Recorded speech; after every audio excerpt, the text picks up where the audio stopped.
Soy Fernando Díaz Villanueva, hoy es 6 de octubre de 2021 y esto es La Contracrónica.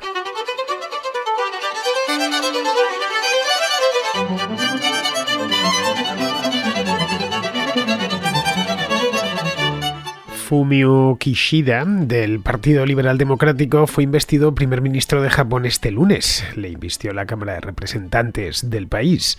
Lo primero que ha hecho Kishida ha sido convocar elecciones generales para este mismo mes, para el 31 de octubre. Trata, obviamente, de aprovechar la inercia de su nombramiento y capitalizar en su beneficio la carambola que le ha llevado de una manera un tanto imprevista hasta el poder. Podría haber esperado algo más para la convocatoria electoral, 1 o 2 meses, pero quiere resolver este trámite cuanto antes, ahora que las encuestas le señalan como el favorito. En Japón se vive desde hace un año cierta inestabilidad política. En septiembre de 2020 dimitió por una serie de razones de salud Shinzo Abe, que llevaba 8 años en el cargo.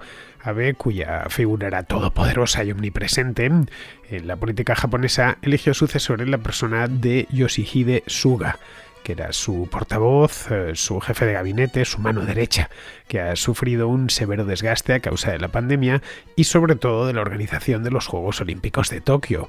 En Japón, especialmente el gobierno japonés, se han recibido no como una bendición, sino casi como una maldición.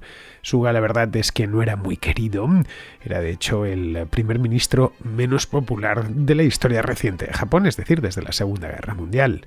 El 4 de septiembre, un día antes de que concluyesen los Juegos Paralímpicos, que como siempre sucede, pues van después de los Olímpicos, tiró la toalla dejando a su partido la elección de candidato para las elecciones de este año. Ella dijo que no tenía ninguna intención de presentarse y que además aprovechaba ya para retirarse de la política. Se celebraron entonces apresuradamente a finales del mes pasado unas primarias dentro del Partido Liberal Democrático, el PLD, y el vencedor fue Fumio Kishida, que ganó además estas elecciones con bastante autoridad. El nuevo primer ministro tiene por delante varios desafíos, 3 concretamente, que son importantes. El primero, ganar las elecciones del próximo 31 de octubre, algo que, según parece, conseguirá hacer sin problemas. Luego tendrá que poner fin a la pandemia en Japón, que ha provocado, entre otras cosas, un largo confinamiento este año. Y por último, tendrá que decidirse en materia internacional y alinearse, como ha venido haciendo hasta ahora Japón, sin fisuras con Estados Unidos, pero a la vez sin dañar los fuertes vínculos comerciales que le unen con China.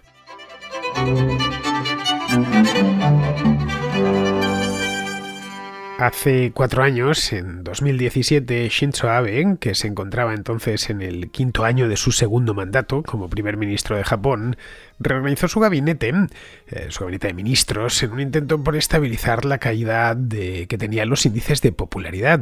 Se enfrentaba en aquel entonces a elecciones ese mismo año, iban a celebrarse unos meses más tarde, y quería mostrar una cara más amable de sí mismo y de su propio gobierno.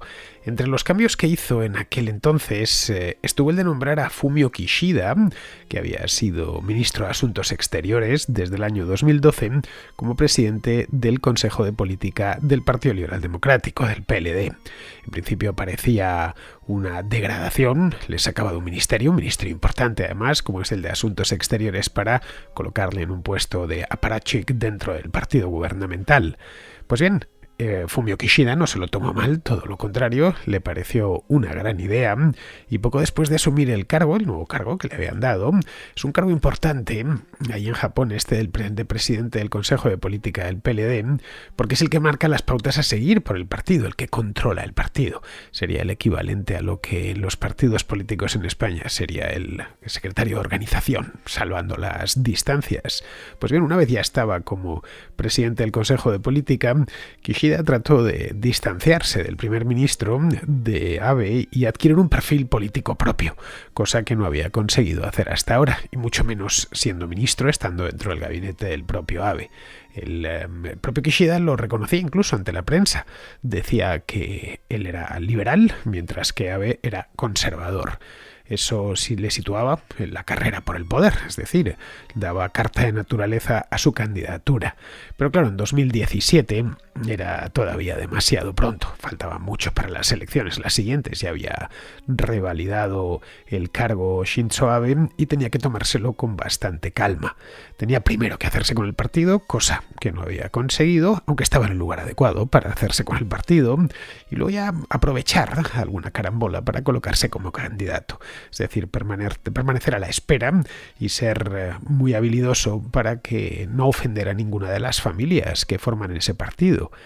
Kishida es el líder de una de ellas, una facción que se denomina allí Kochikai. Esta es la facción liberal del PLD, que tiene cierto peso en el partido, por lo que es necesario contar con su apoyo para nominar candidatos en las primarias antes de salir a elecciones y de presentar un candidato. Pero Kishida es un jugador calmado. Prefirió esperar y no precipitarse. Es decir, a la vez que se construía ese perfil propio que os decía antes, no parecer que tenía demasiadas ganas de hacerse con el poder, ni mucho menos de destronar a su antiguo jefe. A fin de cuentas, estaban dentro del mismo partido. Muchos esperaban que, tan pronto como se le presentase la oportunidad, exigiría ser nombrado sucesor de Abe, pero no lo hizo. En absoluto, se mantuvo a la espera, dejando que Abe colocase ahí a Yoshihide Suga, que era su jefe de gabinete cuando Abe, el año pasado, hace poco más de un año, en finales de agosto del año 2020, anunció que se retiraba por motivos de salud. Suga, como os decía, llegó al poder hace un año. En septiembre de 2020, tras la dimisión de Abe, hice un programa sobre este tema que está en el archivo.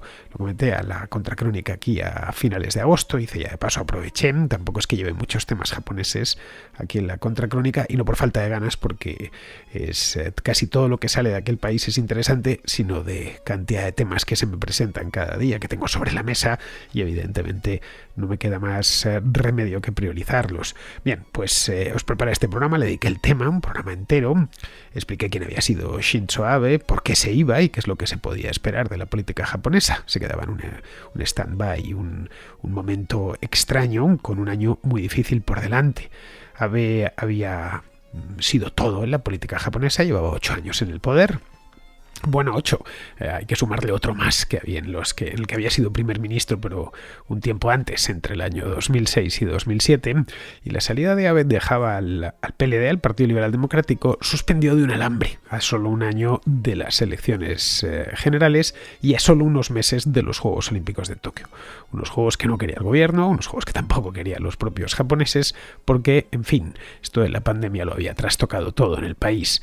Así que su sucesor, Suga, tenía que lidiar con la pandemia, eso para empezar, y luego con los Juegos Olímpicos de Tokio, que habían Juegos Olímpicos de 2020, que no se pudieron celebrar en 2020 por el tema del COVID y que habían sido aplazados un año. Pero ya no podían aplazarse más, a pesar de que el gobierno japonés hizo intención, como os contaba en otra contracrónica que hice aquí a principios de junio, finales de mayo, en el que ya solicitó a un nuevo aplazamiento y el Comité Olímpico Internacional le vino a decir al gobierno de Suga que ni hablar, que se tenían que celebrar sí o sí, porque al final se les iban a juntar unos Juegos Olímpicos con los otros, con los siguientes que se tendrán que ser en principio en el año 2024, y que en el caso de que lo cancelasen, pues tendrían que pagar unas indemnizaciones muy altas al Comité Olímpico Internacional, por no hablar del descrédito internacional que supone que vas a celebrar pues el mayor evento deportivo del mundo, que se hace solo cada 4 años, y lo cancelas. Así que se hicieron de aquella manera. Todos hemos tenido oportunidad de ver a lo largo del verano cómo fue la organización y después la misma celebración, estadios sin público, etcétera. Absolutamente nadie, o casi nadie, quería en aquel país que se celebrasen. Es más, han sido unos juegos, como decía en aquella contracrónica que le dediqué a principios de verano, unos juegos un tanto distópicos. Veíamos estadios sin un alma, más allá de las cámaras de televisión. En el momento en que había un solo contagiado, automáticamente le expulsaban. Les faltó a los atletas correr con una mascarilla, estuvieron haciendo test todo el rato, no hubo relación ninguna entre los atletas y los deportistas, en general, y la relación y la población local, los tokiotas tampoco con los japoneses, pero que fue un dolor de cabeza, pero que les ha durado bastantes meses. Eso ha ido contra el propio crédito del primer ministro y el Este crédito lo fue perdiendo desde prácticamente el principio y ha ido a más conforme pasaban los meses. En primer lugar, los japoneses sabían que estaba ahí por lo que estaba ahí. Estaba ahí porque Abe le había elegido a dedo, ni más ni menos. Había dicho, yo me voy, pero se queda mi jefe de gabinete en mi lugar. Luego, y obligó al partido a votarle en el Parlamento. Japón es una monarquía parlamentaria y al final el primer ministro lo pone ahí el Parlamento. Luego, como primer ministro, tampoco funcionaba. Suga, en esencia, es un burócrata del partido, con cero carisma, ahora tiene -2 o -3 de carisma después de un año en el gobierno, a quien le tocó enfrentarse no ya a la pandemia, que eso desgasta a cualquiera, incluso a los más carismáticos, sino a la celebración de unos juegos que nadie quería celebrar, como os decía antes. Antes del verano, Suga estaba ya completamente amortizado, ya nadie creía en él, su figura política, la poca que tenía, se había diluido. Así que solo había que esperar un poco más, que presentase su dimisión y que se fuese por su propio pie y aprovechar el vacío para hacerse con el santo y la limosna, que es exactamente lo que hizo Kishida la semana pasada, cuando le sirvieron en bandeja de plata los propios militantes del partido el puesto de primer ministro. Podría haberlo tomado, como lo había tomado Suga en su momento, en septiembre de 2020, pero no. En este caso Kishido es algo más listo y antes de eso, y para evitarse problemas de cara a la propia militancia y también a los propios japoneses, lo que hizo fue convencer a Suga de que no se presentase a la reelección. Es decir, antes de que le ofreciesen nada. No quiero competir contigo. Quiero que te marches a tu casa y que te retires de la política. Y luego en el partido maniobró para anular a su principal competidor, un tal Taro Kono, que no tenía muchas posibilidades. Pero claro, no podía ir por la vía digital, no podía exigirle o pedirle a Suga que le colocase a él. Necesitaba el respaldo explícito y expresado con un voto en una urna de su propio partido. Se presentó a las primarias, que se celebraron, creo que fue el día 29 o el 30 de septiembre, y las ganó con bastante autoridad. El 60% de los militantes del PLD le prefirieron a él y a partir de ahí ya tenía la puerta abierta, primero para ser elegido primer ministro en sustitución de Suga y para ser él quien convoque las próximas elecciones y disuelva la Cámara. Como vemos, una operación perfectamente coordinada tanto en tiempo como en formas. Bien, ahora ya es el primer ministro, lo va a ser durante poco tiempo. Si no le eligen, si no sale ganador de las próximas elecciones, lo más probable es que salga ganador y pueda seguir gobernando. Pero sobre él aletea la sospecha de que no ha sido elegido directamente, que está ahí por lo que está ahí. En Japón están aún en la legislatura iniciada en 2017, que ganó el PLD con una mayoría relativa, un tercio de los votos, una cosa así, y con la lista encabezada por otra persona. Aquella lista la encabezaba Shinzo Abe.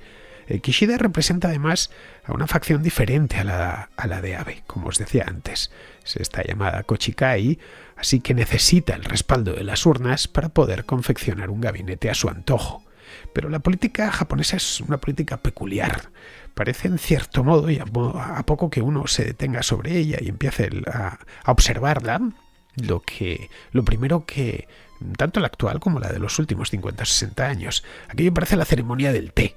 Todo a paso de tortuga y con unas formas muy exquisitas. Se busca el equilibrio a cualquier precio en Japón, algo que en cierta medida, y de nuevo salvando las distancias, recuerda lo que sucede en la República Federal de Alemania. Es decir, que son dos países muy marcados por la derrota en la Segunda Guerra Mundial, que les trajeron poco menos que el sistema, lo importaron, los estadounidenses, los aliados, poco menos que se lo colocaron ahí y tratan de mantener ese equilibrio. A los japoneses, además, al japonés de a pie, no le gusta la exaltación política, tampoco le gusta que no quede bien claro quién gobierna, de manera que Kishido tendrá que hacer encaje de bolillos para dar cabida no solo a los suyos, que eso por descontado, sino y especialmente a los partidarios de las otras facciones del partido.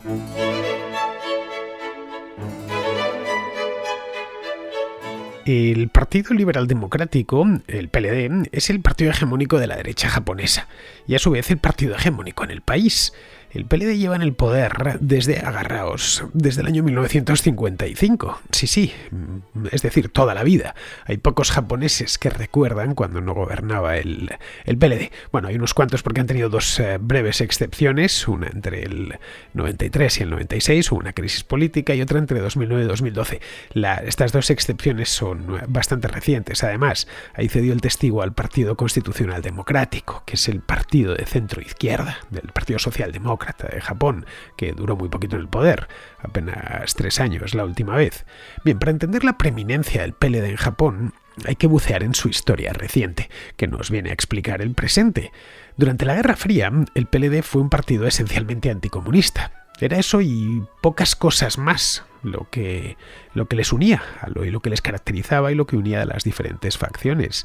El partido nació como un acuerdo entre los partidarios del primer ministro de posguerra, que se llamaba Shigeru Yoshida, que era el que había promulgado la nueva constitución de Japón en el año 1946, cuando ya el país había sido derrotado, y que a su vez asumían una suerte de protectorado militar estadounidense.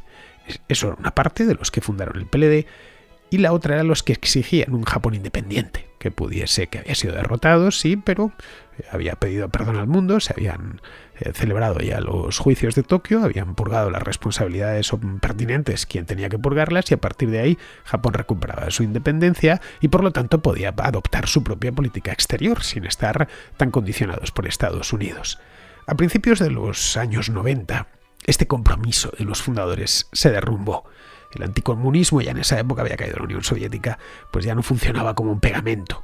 Luego aparecieron una serie de escándalos de corrupción y sobre todo el inicio del estancamiento económico del país. Y todo esto desacreditó al partido. Japón había empalmado 3 décadas de un crecimiento extraordinario. Y a partir de los años 90 ese crecimiento se quedó en nada. La economía japonesa quedó como congelada. Bien, como resultado, el Partido Liberal Democrático se escindió y perdió brevemente el poder en 1993. Esta crisis política de la que os hablo lo perdió ante una coalición bastante heterogénea que incluía tanto a antiguos miembros del PLD como a la oposición de izquierda. Bien, a raíz de todo este caos, la derecha del PLD buscó controlar el partido y rearmarlo. Esta derecha, la nacionalista, por simplificarlo mucho, habían estado dejados de lado durante buena parte de la Guerra Fría. Los políticos de derecha, en particular todos los de la nueva ola, que empezaron a surgir a partir de los 90, empezaron también a acumular poder en un partido que estaba noqueado. Y empezaron a pedir medidas para fortalecer a Japón y reclamar el orgullo nacional perdido. Bien, en el cambio de siglo, en torno al año 2000, esa facción ya era dominante y pasó a controlar el partido. Shinzo Abe era uno de los jóvenes, entre comillas, en aquel entonces era todavía relativamente joven, de la derecha japonesa de los 90. Era desde luego el que más prometía. Llegó al poder en 2006, ahí se mantuvo un año y lo reconquistó en 2012. Pero lo reconquistó ya para quedarse a vivir en él. Y poco menos porque se fue por este problema de salud, si no seguiría en el poder Shinzo Abe y es probable que se presentase a la reelección, ahora en este año, en 2021. Esto fue una cosa imprevista, pero el hecho es que el ala derecha o el ala conservadora del PLD era la que llevaba la voz cantante.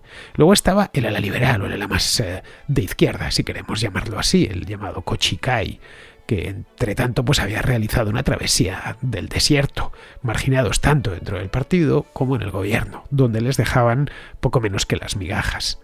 La carrera política de Kishida, tiene casi la misma edad que Abe, tiene 3 años menos. Abe creo que ronda los 70 y este tiene creo que 65, una cosa así, o 67.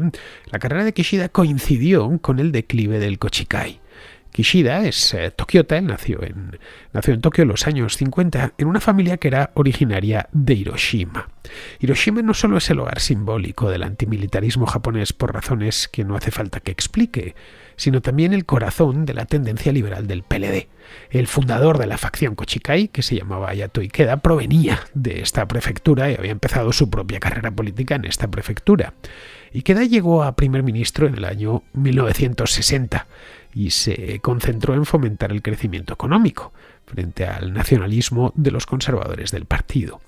Pensó Ikeda Con bastante acierto, por cierto, que si los japoneses se enriquecían, pronto olvidarían los ensueños imperiales y el populismo no tendría dónde pescar. Se pensó que si los japoneses encontraban un buen empleo, ganaban dinero, podían adquirir un automóvil, una residencia, una casa, etcétera, viajar por el mundo. Si se convertían, digamos, en pequeños burgueses, se les olvidaría todo la manera en la que la derecha nacionalista les calentaba los cascos. Y que de hecho fue el padre del milagro económico japonés. Gracias a él, el PIB del país se duplicó en 10 años, colocando a Japón a principios de los años 70 pues como tercera potencia económica del mundo. Pues bien, Kishida proviene de la tradición política de Ikeda. Pero cuando llegó a la política este hombre, en los años 90, esa misma tradición estaba en crisis. Podría haberse pasado al adversario, con armas y bagajes para hacer carrera, pero prefirió esperar.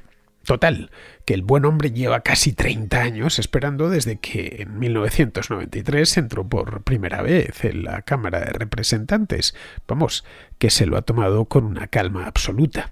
Trató entonces de habilitar un espacio para que los liberales del PLD pudiesen sobrevivir en un partido dominado por los conservadores, porque el poder de esta facción conservadora, ya a principios de este siglo, era prácticamente absoluto.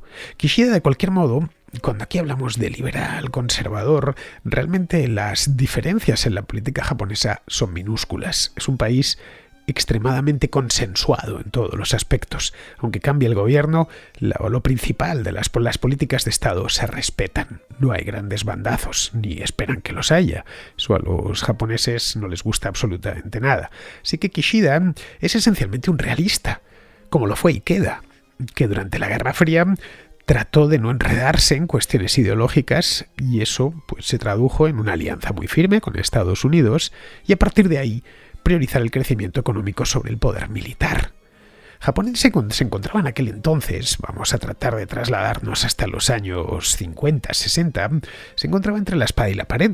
Estaba ocupada por soldados estadounidenses, pero a solo 40 kilómetros de las costas de la Unión Soviética estaba el Ejército Rojo, que es a lo que se encuentra Japón de la Unión Soviética, o mejor dicho, ahora de Rusia. Es lo que separa la isla de Hokkaido en el norte, la más septentrional de todas, de la isla de Sajalín, cuya parte meridional tuvo que entregar Japón, el imperio japonés, a la Rusia de Stalin.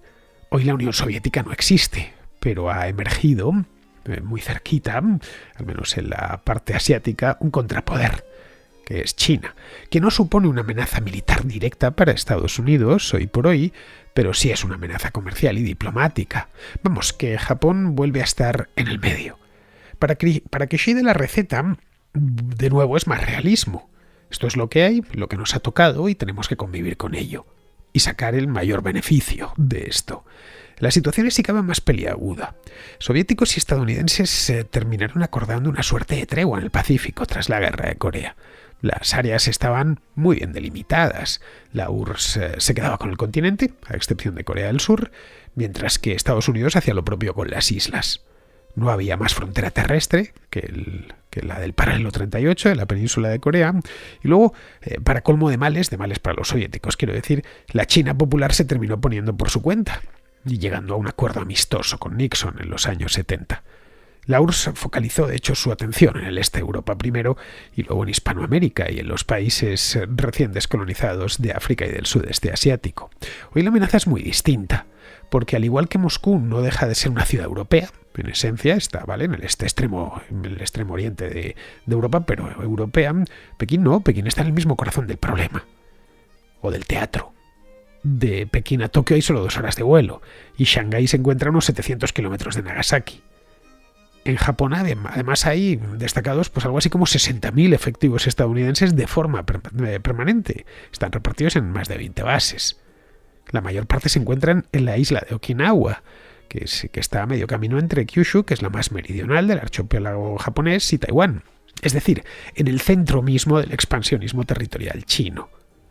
Las fricciones entre China y Estados Unidos, tanto las políticas y comerciales como las geoestratégicas, pondrán a prueba los principios realistas de Kishida, su voluntad, de mantener el equilibrio.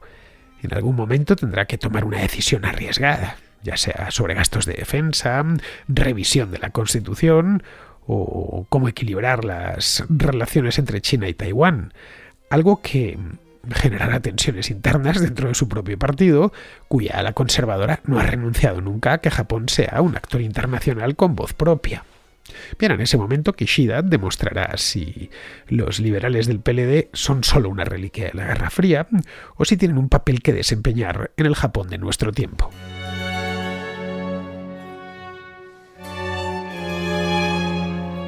Vamos con la contrarréplica. Empecemos con Sergi, que pregunta por cómo anda la cosa con la COVID en Israel, que se ha complicado bastante. Buenas, Fernando. Te quería mandar esta nota para preguntarte sobre la situación del coronavirus en Israel, porque he estado mirando los datos estas semanas y he visto que están en su pico más alto desde que comenzó la pandemia en niveles de contagios. Es decir, nunca antes habían tenido tantos contagios. Bueno, podría ser solo una cosa de contagios, pero es que en el pico de muertes también están en la segunda peor ola de fallecimientos desde que empezó la pandemia. Y claro, Israel es el país referente a nivel mundial en vacunación, ya que tiene a toda la población, o casi toda, por encima de los 60 años vacunada, y muchas de ellas con tercera dosis. Y aún así, vemos que se están enfrentando a una nueva ola. Aquí en España detecto que estamos ya todos un poco con la mentalidad de que esto se ha acabado, pero podría ser que no fuera así, viendo el ejemplo de Israel. Israel es un país que ha apostado el 100% de su campaña de vacunación con la vacuna de Pfizer. Y ya se están sacando informes de ahí que dicen que esta vacuna, a los meses de su segunda dosis, empieza a perder la efectividad de una manera muy, muy importante. Aquí en España la vacuna de Pfizer también se ha administrado, es de las que más se ha administrado. Creo que son 25 millones de dosis. Pudiera ser que ahora en España tuviéramos estos datos tan bajos porque la vacuna de Pfizer todavía está haciendo efecto, pero de aquí a unos meses este efecto vaya bajando, la gente ya esté con el modo de vida casi de la prepandemia y tengamos una ola muy fuerte aquí en España de cara a invierno, a enero-diciembre. No sé si le has estado echando un ojo a estos datos y has valorado esta posibilidad. Ya desde un punto de vista de experiencia personal, yo no estoy vacunado. Uno de los motivos por los que no estoy vacunado es que quiero ver cómo se comportan las vacunas a largo plazo, no en el sentido de efectos secundarios, sino en el sentido de cuáles se demuestran más eficaces en el largo plazo. Por ejemplo, estamos viendo que la de Pfizer no mucho, quizás el resto resistan mejor el paso del tiempo y decida vacunarme con una de las que mejor resisten el paso de los meses. Pero es que además yo este fin de semana, saliendo por Madrid con unos amigos, estaban las discotecas y los bares como antes del COVID, todo el mundo apretado, bailando en discotecas cerradas y sin mascarilla. Yo me fui porque tampoco me gusta mucho ese tipo de ambientes, pero cuando lo comentaba con los compañeros así, con la broma esta irónica de estos días de fiesta del COVID y free COVID y el COVID ya no existe, y todos me decían que, bueno, que ya estaban vacunados y que no pasaba nada. Pues esperemos que sea así. Un saludo, Fernando, a ti y a todos los contraescuchas. Pues sí, es cierto, Sergi. En Israel acaban de pasar la tercera ola, una ola completamente inesperada, que empezó a finales de julio, más o menos, principios de agosto, y que está concluyendo ya. A principios de septiembre alcanzaron el récord de contagiados en un día, superando los 10.000. Las muertes no han ido tan lejos, eso sí, se han quedado en un máximo de unos 30 diarios hace un mes, que es aproximadamente la mitad de lo que tuvieron durante el mes de enero. Por lo que he podido leer, el problema está en la vacuna de Pfizer, cuya protección al parecer empieza a decaer a partir de los 6 meses de vacunarse. Esa es la razón por la que el gobierno israelí ha pedido a la población que se ponga una tercera dosis.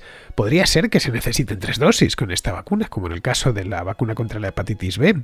Es decir, que la triple vacunación en ese caso ofrece una protección más o menos de por vida ya para la mayor parte. Es muy útil de cualquier modo lo que está pasando en Israel, porque en junio tuvieron varias semanas con 0 muertos y la pandemia había desaparecido por completo, para resurgir de nuevo el problema pues a finales de julio. Israel ha vacunado hasta la fecha con las 2 dosis al 64% de la población. Es decir, que fueron muy deprisa al principio.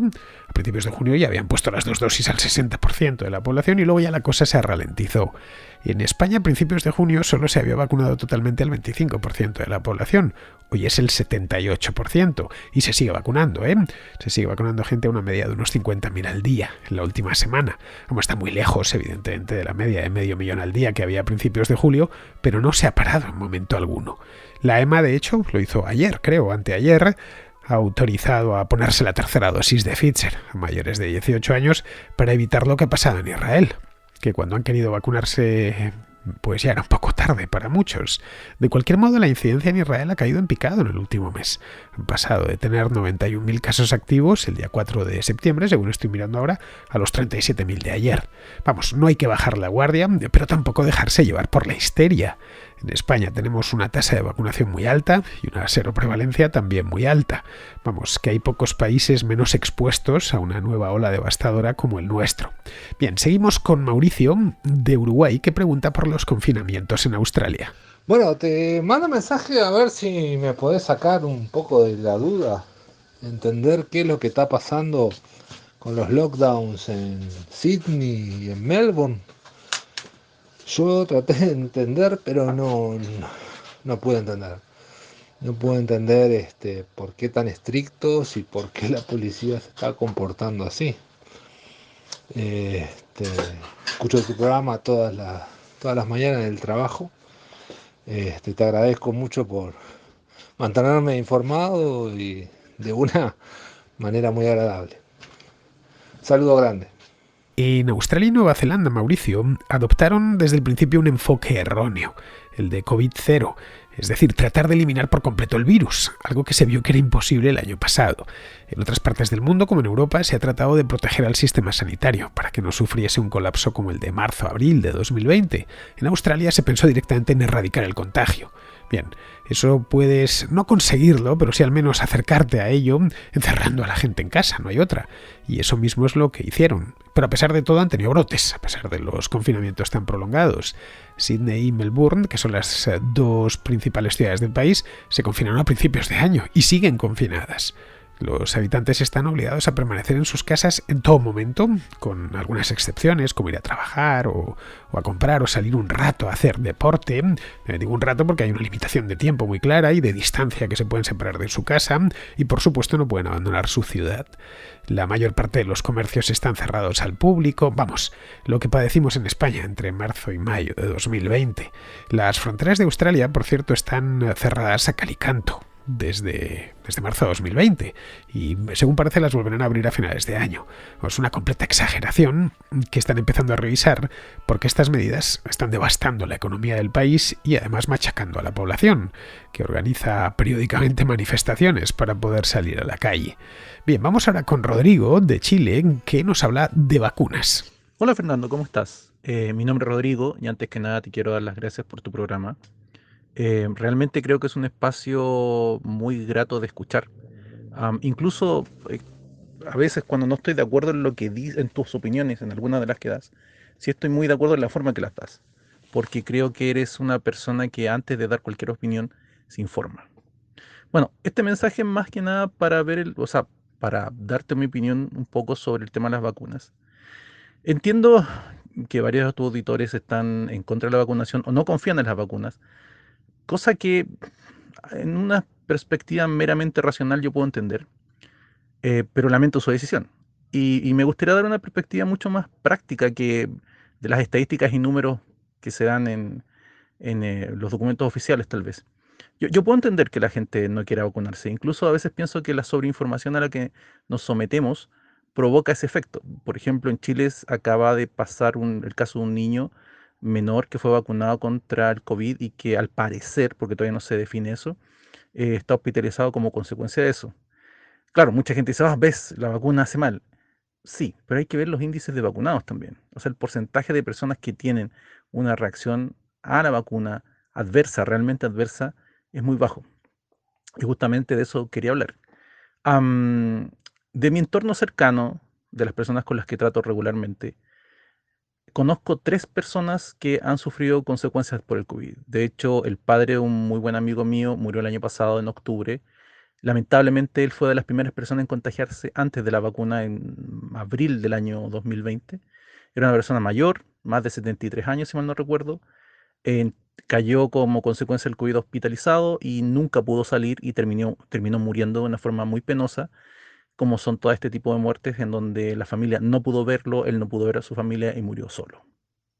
El segundo caso es el padre de un compañero de curso de una de mis sobrinas. Eh, Él era un hombre joven, 38 años si mal no recuerdo, deportista, y por supuesto por su edad no alcanzó a vacuna y murió también el año pasado como consecuencia del COVID directamente. Duró 2 meses hospitalizados y murió. Y el tercer caso es un receptor judicial, no entraré en explicaciones, pero es un funcionario con el que uno trabaja en los tribunales, yo soy abogado, que lo conocía desde que yo tenía 23 años más o menos, con el que había trabajado en un par de ocasiones. Era un hombre de familia, 50 y tantos años, si mal no recuerdo, 53, 54. Tampoco alcanzó a vacunarse y murió como consecuencia del COVID después de un mes hospitalizado. Muy rápido. Bueno, a partir de las vacunas, no conozco nadie, absolutamente nadie, que haya muerto como consecuencia del COVID. Em, y nadie que haya tenido reacciones adversas a la vacuna, salvo las normales de toda vacuna, o sea, a veces un poco de dolor de cabeza, un poco de dolor en la zona de la vacuna, en el brazo y ya.